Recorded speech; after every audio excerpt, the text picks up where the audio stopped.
A horrific crime in Queens. An EMS lieutenant, a 9/11 first responder, attacked and brutally killed just feet from her station house. Tonight, her suspected killer in custody. Her name, Allison Russo. 61 years old and looking forward to retirement. And then today happened. She never saw her killer coming. We have two reports tonight. We're going to begin with Eyewitness News reporter Josh Einiger, live in Astoria. Josh. And Bill, for the past couple of hours, detectives here at the 114 precinct in Astoria have been questioning the suspect in this case. The man detectives say stabbed FDNY EMS Lieutenant Allison Russo again and again and again. And after a lifetime of public service to the people of this city, Lieutenant Russo was gone in minutes. Tonight, the city's first responders united in grief as the body of FDNY Lieutenant Allison Russo emerged from an emergency room where she took countless patients, but was herself rushed today in a frantic, fruitless effort to save her life. Every day they do their job in a manner in which many of us don't realize how dangerous it is. She was working for this city. She paid the ultimate sacrifice because of that. A few miles away, detectives were poring over the scene of this savage attack, steps from EMS Station 49, where Russo was based. Around 2 this afternoon, cops say she was walking in uniform on this sidewalk when a man approached, pulled a knife, and viciously attacked the EMS lieutenant, stabbing her numerous times about her body. Her fellow medics rushed her to the hospital as the assailant disappeared into this building, barricading himself in his third-floor apartment. Members of the hostage negotiating team and emergency service unit were able to talk this person out of the apartment. Ultimately, police took him into custody without incident, and as they walked him across the street, not a trace of emotion on his face. Neighbors described him just that way, as a loner they'd often see walking, expressionless, around the block. He seemed to have a routine, just walking around the block, maybe within a 2 or 3 block radius.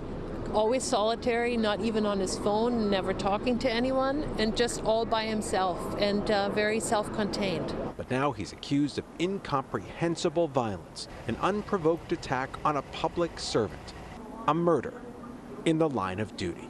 Our hearts go out to the family, our colleagues in the city of New York. We lost one of our heroes.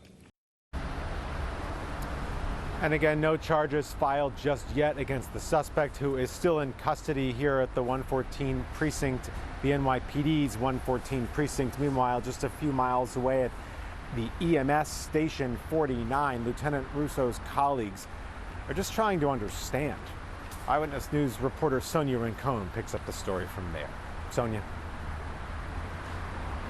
Josh, FDNY EMS Lieutenant Allison Russo is survived by a daughter, grandchildren, and her parents. I spoke tonight with her union president, who had worked with her quite a bit over the years, and says he remembers her proudly helping open this brand new Station 49 just a few months ago, and just a couple of weeks ago telling him that she was looking forward to retirement in a few months so that she could spend more time with her family.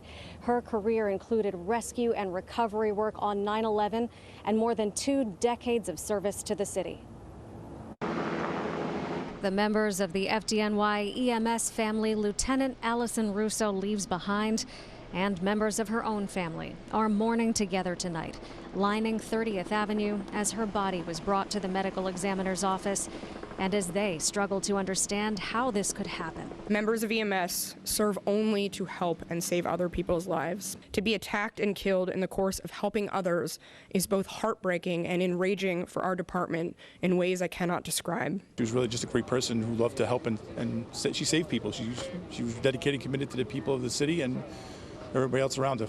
A commitment of nearly 25 years, rising to the level of EMS lieutenant 8 years ago after serving as a rescue paramedic, having had what the department describes as elite training for emergency care in dangerous environments.